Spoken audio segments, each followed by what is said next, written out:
आदाब। आप देख रहे हैं हिंदी समाचार प्लस में आपके साथ सद्दाम अली। दर्शकों, जैसे कि आपको पता है, नगर निकाय चुनाव का बिगुल बज चुका है और तमाम प्रत्याशी अपनी दावेदारी ठोक चुके हैं और हर एक प्रत्याशी जनता के बीच जा रहे हैं और अपने लिए वोट मांग रहे हैं। इसी चर्चा को लेकर आज हम नए चेहरे के साथ आपको लेकर चलते हैं, ऐसे चेहरे से मिलवाते हैं जो अपने आप में एक दावेदारी पेश की है और अपने आप में एक पहचान रखता है, जो किसी पहचान का मोहताज नहीं है। बात कर रहे हैं हम वार्ड नंबर 4 से, जिनके पिताजी सभासद रहे हैं खलील अहमद जी, उनके साहबजादे शाहजमा की, जिन्होंने बहुत अच्छी पकड़ अपनी चेयरमैनी में बनाई है। उनसे तमाम मुद्दों पर बात करेंगे, क्या उनकी सोच है, क्योंकि युवा है और युवा सोच रखते हैं, किस तरह के उनके मुद्दे रहेंगे, क्या उनकी सोच रहेगी, उनसे हम आपको रूबरू कराते हैं। सर, सबसे पहले स्वागत है आपका हिंदी समाचार प्लस में। धन्यवाद। सबसे पहले मैं आपको और आपके चैनल को धन्यवाद बोलना चाहूँगा कि आपके चैनल के माध्यम से मेरी बात जनता तक पहुँचेगी। शाहजमा जी, अगर बात करें चुनाव की, तो आप वार्ड नंबर 4 से चुनाव लड़े और जीते हैं, तो ऐसी क्या ज़रूरत पेश आने लगी कि वार्ड से लेकर अब आप पूरे कस्बे के चुनाव की दावेदारी ठोक रहे हैं? क्या वजह है जो आपने नगर पंचायत लंडौरा अध्यक्ष पद की दावेदारी ठोकी? देखिए पत्रकार महोदय जी, हमारी अपनी जो तमन्ना थी वो सभासद का चुनाव लड़ने की भी नहीं थी, लेकिन परेशानियाँ थी। उन परेशानियों से आहत होकर के जो हमारे वार्ड नंबर 4 की जो आवाम थी, उन्होंने हमें चुनाव लड़ने के लिए कहा। उन्होंने कहा कि हम आप लोगों को चुनाव लड़ाएंगे और हमें आपकी ज़रूरत है, हम आपको राजनीति में लाना चाहते हैं। वार्ड नंबर 4 की जनता के कहने पर भाई साहब हमने सभासद का चुनाव लड़ा था और अल्लाह के करम से, अल्लाह के फजल से 2018 के चुनाव में हमने 30 साल का रिकॉर्ड तोड़ के जीत दर्ज करी थी।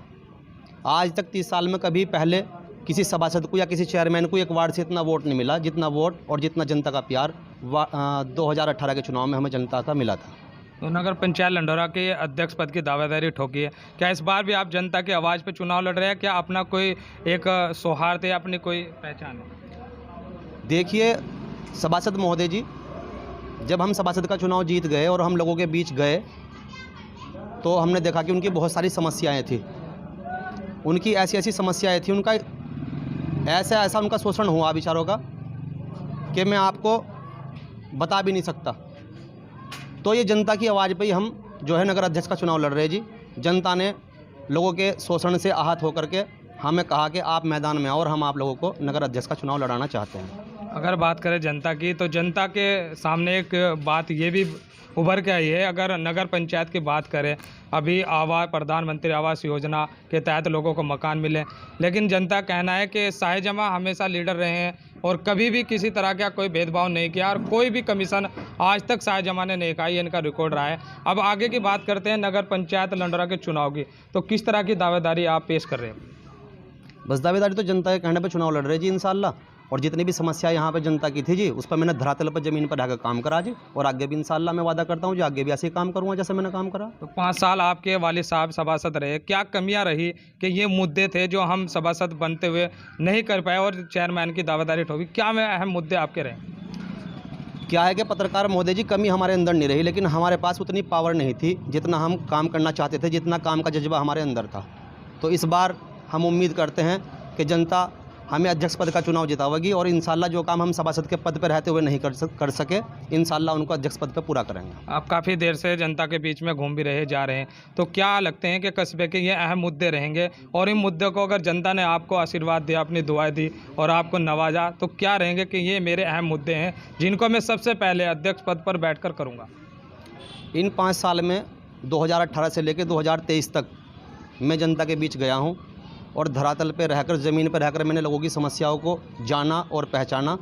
भाई साहब, मुद्दे मेरे वैसे तो ध्यान नहीं है, लेकिन मैंने इन 5 साल में जो जो समस्याएं जनता की थी उनको मैंने अपनी डायरी में नोट कर रखा है। इसमें देख के मैं आपको बता दूंगा कि क्या क्या यहाँ पे कस्बे के अंदर हमारे कस्बे की आवाम की परेशानियाँ हैं और क्या क्या उनके मुद्दे हैं। पूरे कस्बे वासी आपको देख रहे हैं, जो आपने नोट किया है, क्या इसको आप जनता के बीच रखना चाहोगे? जी बिल्कुल रखना चाहूँगा इंशाल्लाह। क्या मुद्दे रहेंगे? मेरा इसमें पहला मुद्दा तो है जी, किसी गरीब मजदूर का बिजली का कनेक्शन नहीं कटने दूंगा अगर इंशाल्लाह मैं चेयरमैन बना। तो बहुत से गरीब आदमी हैं बेचारे, समय से वो बिजली का बिल जमा नहीं करा पाते, तो उस कारण उनका कई बार बिजली का कनेक्शन कट जाता है। तो इंशाल्लाह मैं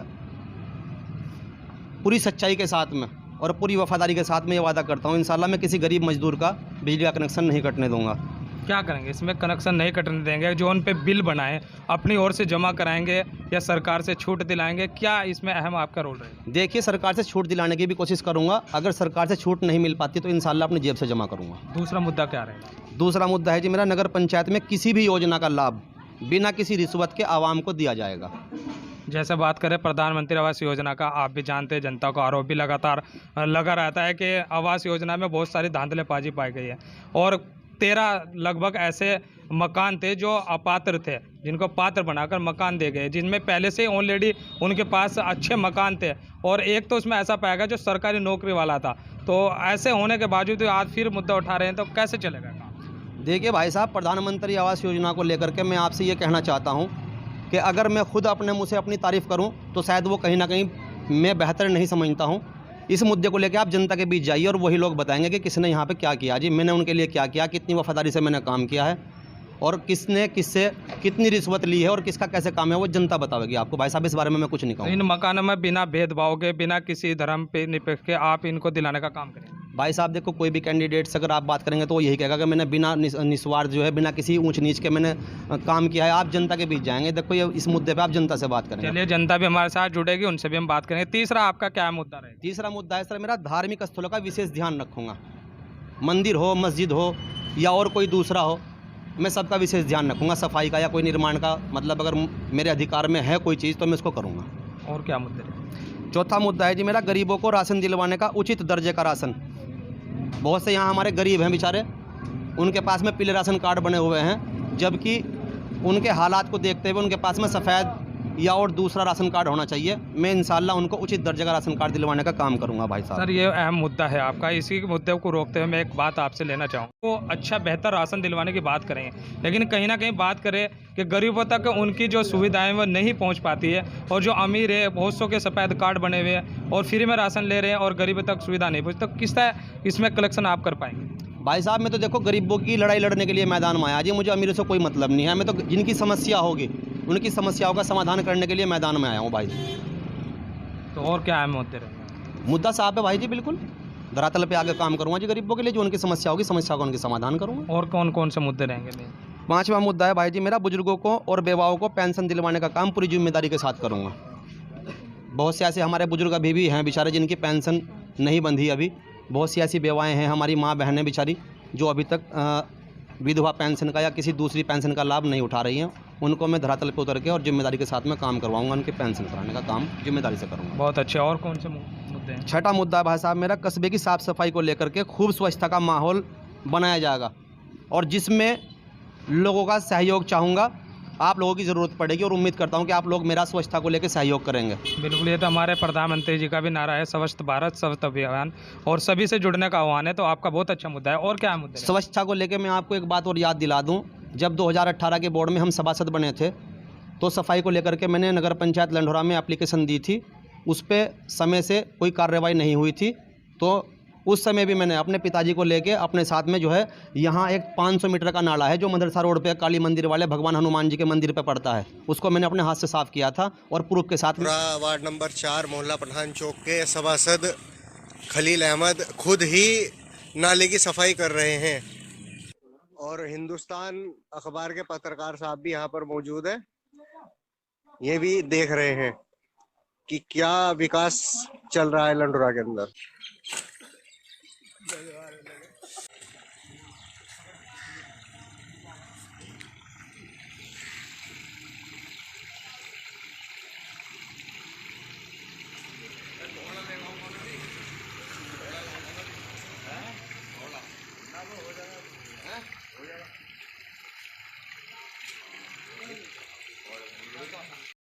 में आपको इसका एक वीडियो भी उपलब्ध नहीं, कराऊंगा। वो वीडियो हमने देखी है और बहुत ज़्यादा वायरल भी वो वीडियो हुई है, जिसमें आप खुद इस नाले में जो है फावड़े वगैरह लेकर मंड रहे हैं। बहुत अच्छा कार्य आपने किया है। अब आगे के और क्या मुद्दे रहे? मेरी आपसे दरख्वास्त है कि आप उस वीडियो को एक बार और ताज़ा कर दें, एक बार और चलाएं। बिल्कुल चलाएंगे। और क्या है?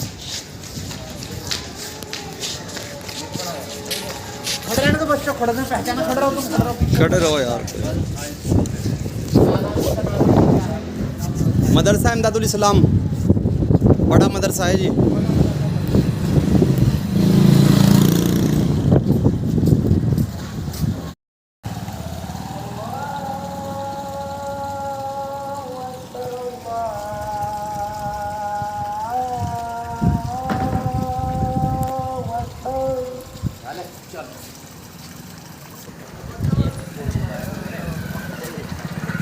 क्योंकि आपने बहुत सारी लिस्ट बना रखी है, मैं देख रहा हूँ बहुत सारे मुद्दे आपने लिख रखे हैं। सभी मुद्दे पूरे करूँगा ये मैं इंशाल्लाह। और क्या कोई भी मुद्दा मैंने ऐसा नहीं लिखा कि मतलब मैं वैसे ही डायलॉग में मार दूँ वैसे ही या कोई मुद्दा बना दूँ। मैं जितने भी मुद्दे मैंने लिख रखे हैं इंशाल्लाह मैं इन पर काम करूँगा जी। और आगे के क्या मुद्दे हैं?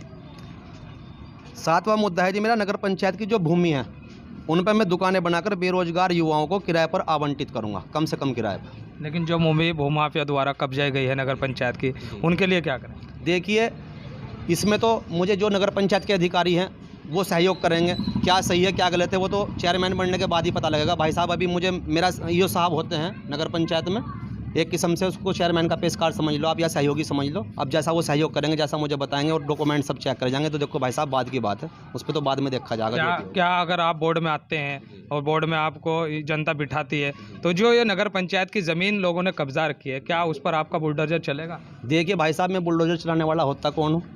जिन्होंने कब्जे कर रखे हैं उनका मामला जो है अदालत में लंबित है भाई साहब। इसका फैसला तो अदालत करेगी, मैं कौन होता हूँ फैसला करने वाला? कब्जा रखी है लोगों ने, भूमाफियाओं ने, आपको बोर्ड में बिठा दिया जाएगा तो आप एक अध्यक्ष पद के दावेदार हैं तो उस पर आपकी भी कोई कर्तव्य बनता है, उस पर क्या आप करेंगे? क्या नहीं? हाँ मेरा कर्तव्य का मुझे पता है। अगर अदालत का कोई आदेश इस तरीके का आता है, जिन्होंने गलत तरीके से इंस्ट्रक्शन कर रखे हैं उनको डिमोलिश करने का काम करूँगा, अगर कोई अदालत से आदेश आता है तो भाई साहब। और क्या है मुद्दे रहेंगे? 8वां मुद्दा है मेरा भाई साहब, यहाँ पर एक वार्ड नंबर 5 में गाधरोना रोड पर गोल्डन कॉलोनी है जिसमें सरकारी भवन किराए पर दिए गए हैं। मैं उन भवन को गरीबों के लिए फ्री करने का काम करूंगा और वहाँ पर एक बहुत बड़ी समस्या है बिजली और पानी की, उस समस्या का भी समाधान करूंगा। चलो निर्माण को लेकर बात करें, अभी सूत्रों के हवाले से एक जानकारी इसमें मिली थी कि ये जो बिल्डिंग बनी हुई है कहीं ना कहीं उसको तोड़ने के भी आदेश आए हुए हैं, ऐसा सूत्रों से जानकारी मिली, उसमें कितनी सच्चाई? इस बारे में भाई साहब मुझे कोई जानकारी नहीं है कोई विशेष। इसमें जो सुविधाएं हैं जिसमें गरीब लोग रह रहे हैं उन्हें कोई भी सुविधा इसमें अभी तक नहीं दी गई, ना पानी की, ना बिजली की, ना साफ़ सफाई की, तो उस पर आपका क्या अहम रोल रहेगा? मैं भाई साहब मैंने जो मुद्दे लिखे हैं मैंने खुद नहीं लिखे हैं, मैं धरातल पर गया हूँ, लोगों की समस्याओं को मैंने सुना है और उनकी समस्याएं सुनने के बाद उनके मुद्दों को मैंने नोट किया हुआ है, ये मैंने अपनी तरफ से नहीं लिखे। अभी मैंने एक खबर भी चलाई थी इस पर, तो नगर पंचायत की ओर से वहाँ किराया वसूला जा रहा था। हालांकि ऐसा कोई आदेश पारित ऊपर से नहीं है कि जो उसमें रह रहे हैं उनसे किराया लिया जाए। इस सिलसिले में जो मौजूदा ईओ साहब से उनसे हमने बातचीत की थी, उन्होंने कहा था मेरे से पहले कोई वहाँ कर्मचारी वो किराया वसूलता था, तो क्या आगे भी ये किराया जारी रहेगा? इसको बिल्कुल ही आप ख़त्म कराएं? मैं तो भाई साहब लिख चुका हूँ, बिल्कुल फ्री करूँगा मैं, बिल्कुल फ्री रहेगा जी, बिल्कुल फ्री करूँगा गरीब। चलिए, और अहम मुद्दे क्या रहेंगे? बहुत सारे अभी रह रहे हैं बाकी। 9 नंबर का मुद्दा है भाई साहब मेरा, कस्बे के अंदर बिजली की बड़ी समस्या रहती है जी। कई बार फेस भागने पर लोग पानी से तरस जाते हैं बेचारे और टाइम पे अपना काम नहीं कर पाते, बहुत सारी समस्याएं बिजली की वजह से सामने आती है। वहाँ हम बिजली घर में फ़ोन लगाते हैं तो वो कहते हैं कि हम अभी आ रहे हैं, 10 मिनट में आ रहे हैं, आधा घंटे में आ रहे हैं, लेकिन ऐसे ही 4-4, 5-5 घंटे बीत जाते हैं। इसके लिए मैं एक लड़का अलग से जो हमारे यहाँ पे विद्युत विभाग है वहाँ पे अलग से अटैच करवाऊंगा, जो सिर्फ हमारी नगर पंचायत लंढौरा में काम करने का काम करेगा भाई साहब। चलिए, और क्या अहम मुद्दे रहेंगे? और 10वां मुद्दा भाई साहब मेरा है, जितने भी मेरे 19वां मुद्दा है ना, नहीं ये भी 10वां ही है। 10वां मुद्दा है मेरा, हाँ, जितने भी प्रधानमंत्री आवास योजना में मेरे द्वारा लोगों के फार्म भरे गए हैं उन सबको जल्द से जल्द मकान बनवाने के लिए धनराशि दिलवाने का काम करूंगा। मेरे पास बहुत लोग आए हैं कस्बे से, अलग अलग वार्ड से, सभी वार्ड से मैंने आवेदन कर रखे हैं नगर पंचायत लंढौरा में। अगर मैं अध्यक्ष बनता हूं तो इंशाल्लाह मैं पूरी कोशिश के साथ और पूरी मेहनत के साथ में, वफादारी के साथ में उन लोगों को प्रधानमंत्री आवास योजना की धनराशि आवंटित कराने का काम करूँगा। कहीं ऐसा तो नहीं जो अपात्र है, जो इसके लायक नहीं है, क्या उनको भी देंगे या जो पात्र हैं उन्हीं को देंगे? क्योंकि हमने देखा है आपका सहयोग करते हुए, आपकी वीडियो भी हमने चलाई थी कि एक गरीब लोग था, उसकी छत की कड़ी टूट गई थी और बरसात के मौसम में उसका घर भी गिर गया था। तो ऐसी बहुत सारी वीडियो से हमने अवगत भी कराया था जनता को। तो क्या रहेगा, क्योंकि अभी कुछ दिन पहले मुद्दा उठा था जिसमें अपात्र लोगों, मैंने भी पहले भी आपसे पूछा था कि जो अपात्र थे उनको मकान दे गए थे, क्या ये जितने आपने फॉर्म भर रखे हैं उन लोगों के हैं जो पात्र है या इनमें ऐसे भी है जो अपात्र है? भाई साहब मैं पात्र और अपात्र पे ध्यान देने के लिए नहीं मैदान में आया हूँ भाई साहब, मुझे तो खिदमत खल्क करना है। नहीं, जो लोग, जिन लोगों पे ऑलरेडी पहले ही मकान है, अच्छे मकान है, सरकारी नौकरी है, क्या उनके भी आप फॉर्म भरेंगे? क्यों नहीं भरूंगा सर, बिल्कुल भरूंगा जी। जो इसके लायक ही नहीं है, जो अपात्र है, सब गरीबों के देने के बाद में सबके भरूंगा जी। वो जांच का विषय है जी, अगर जांच में वो गलत पाए जाते तो मैं कौन होता हूँ उन्हें गलत ठहराने वाला, या मैं कौन होता हूँ उनको? वो गरीब कहाँ रहेगा जब उसके पास ऑलरेडी पहले से 2 मकान है? जिसके पास ऑलरेडी पहले से ही 2 अब मकान कह है। तो रहा हूँ भाई जी, जो चीज़ जांच में आएगी, जिसको जांच में ओके किया जाएगा उसको मिलेगा। जांच तो पहले भी हुई थी, इसमें 13 मकान ऐसे लिखे थे जो अपात्र थे। तो इसमें भाई साहब मैं क्या कर सकता हूँ, जिन्होंने जांच की थी इस चीज़ को वो देखें। एक मेन मुद्दा है जी। जल भराव का।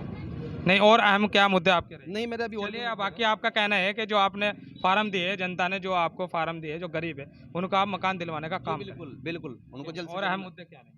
और अहम मुद्दा है जी मेरा, एक जल भराव की जो समस्या है, कस्बे के अंदर होने वाले निर्माण कार्यों की क्वालिटी और क्वांटिटी का विशेष ध्यान रखा जाएगा जी।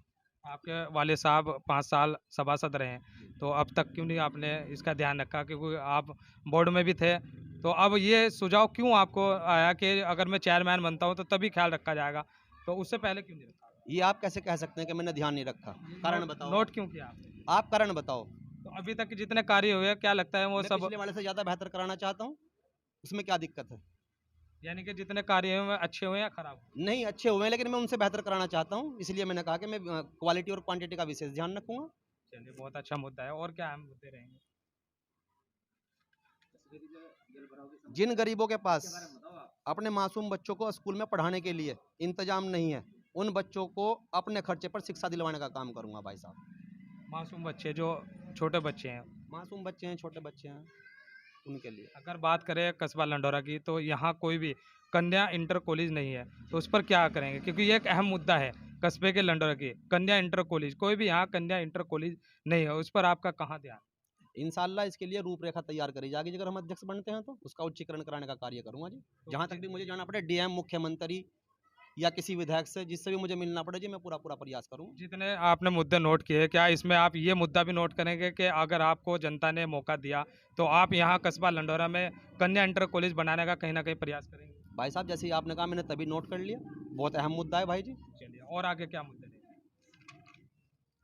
आगे का मेरा मुद्दा है भाई साहब, ईदगाह वाले कब्रिस्तान हैं और हमारे सरवर सखी वाले कब्रिस्तान हैं, जो पानी की वजह से जलमग्न हो गए हैं। उनके अंदर जो कब्रें हैं हमारे बुजुर्गों की, उनमें पानी भरा हुआ है, कब्रों का पता ही नहीं है वो कहाँ है। इस कदर कब्रिस्तान जलमग्न हो चुके हैं। इस समस्या का समाधान कर जो है कराने की पूरी पूरी कोशिश करूंगा। ये समस्या बहुत दिनों से चल रही है, और वहाँ नगर पंचायत की ओर से एक वाटर लेवल भी लगाया गया था, जो वहाँ का पानी नीचे धरती में उतारने का काम किया था, लेकिन कहीं ना कहीं उससे जनता को कोई लाभ नहीं मिला। इस पर क्या कहेंगे? जी हाँ, बिल्कुल, मैं ये कहना चाहूँगा, जो हार्वेस्टिंग सिस्टम इस पानी की समस्या के समाधान के लिए लगाया गया था, उससे अभी तक लंढोरे की आवाम को, लंढोरे की जनता को कोई खास राहत नहीं मिली।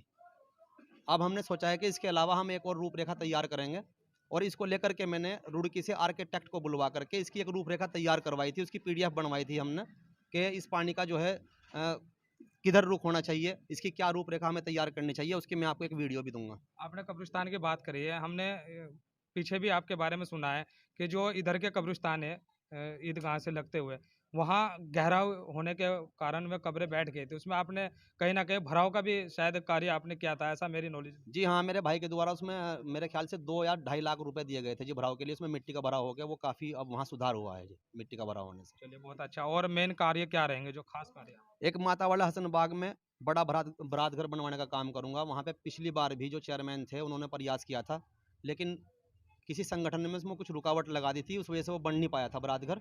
इस बार इंशाल्लाह अगर मैं चेयरमैन बनता हूँ तो मैं पूरी कोशिश करूंगा कि वार्ड नंबर 8 में माता वाला हसन बाग में बरात घर बनवाने का काम करूंगा। और अहम मुद्दे क्या हैं? इसके अलावा माता वाले हसन बाग में शिकारपुर वाली रोड पे एक जनाजा गाह है, जहाँ पे जनाजे की नमाज अदा की जाती है।